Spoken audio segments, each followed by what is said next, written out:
a beaucoup. 36 morts, nous dit-on officiellement. 36 morts. Ça, c'est tout simplement épouvantable. Vraiment, je suis atterré. Parce que le football, hein, Michel, ça n'est pas ça. Oh, maintenant, il ne peut plus être question de victoire ou de défaite. C'est une grande défaite pour tout le monde.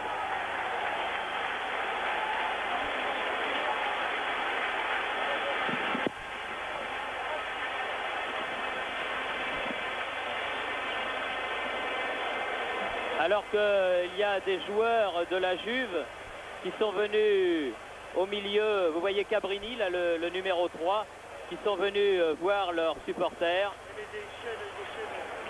pour essayer de les calmer, mais j'ai l'impression que ça ne va pas aller dans le but recherché, alors que tous les joueurs de la Juve maintenant sont sortis pour aller au-devant de leurs supporters.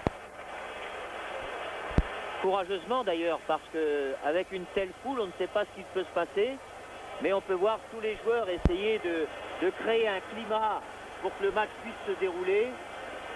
Mais je doute fort que maintenant on puisse prendre un plaisir, quelle que soit la qualité du match. Oui, c'est vrai, non, de toute manière, avec ce bilan que nous venons d'apprendre officiellement, 36 morts dans cette catastrophe, parce qu'il faut bien appeler les choses par leur nom du Heysel.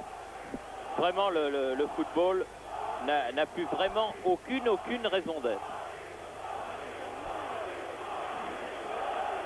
Vous voyez Bonini, là, il y a Boniek aussi, dont on aperçoit Michel Platini est au milieu, là, on le voit.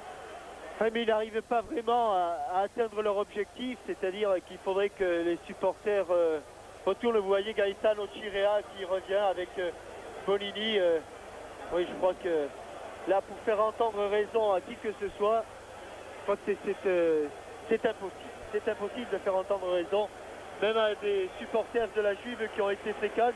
Et là, il faut reconnaître que les joueurs italiens ont eu de bonnes démarches. C'est vrai que si ça avait été un petit peu plus calme, ils seraient arrivés à leur fin. Mais là, véritablement, ils ont beaucoup de mal. Alors là, il semble que les supporters remontent lentement.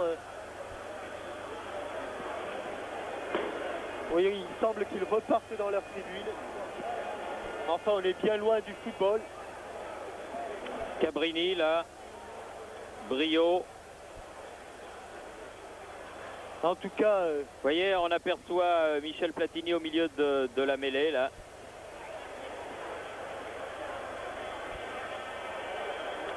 Quelle préparation pour... Oui, nous venons de recevoir un communiqué de l'UEFA. Je vous le lis exactement tel que nous venons de le recevoir. À ce moment, les responsables de l'UEFA, les organisateurs, les dirigeants des deux clubs et des deux fédérations nationales se trouvent en séance pour juger de la situation. On prie de bien vouloir garder le calme. Oui. Un autre communiqué sera diffusé dès que possible. C'est un communiqué bref. Oui.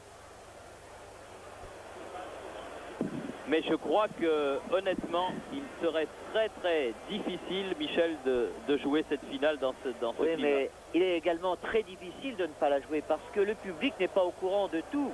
Et s'il n'y a pas de match, il va y avoir une émeute.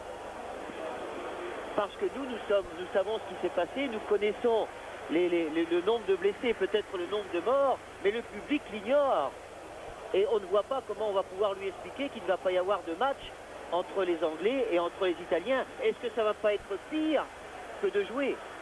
Ouais, Je pense personnellement que même si le climat, l'ambiance n'est pas pour le match, les joueurs sont dans l'obligation de jouer cette finale. Oui, parce qu'effectivement, il faut penser aussi à ce qui se passerait si on lâchait ces deux communautés dans la foule, dans la rue.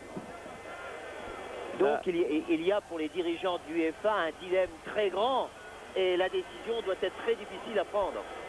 Oui, c'est pour ça donc le communiqué qui vient de nous être remis et dont je vous ai parlé. Les chiffres les plus contradictoires circulent sur le nombre de blessés.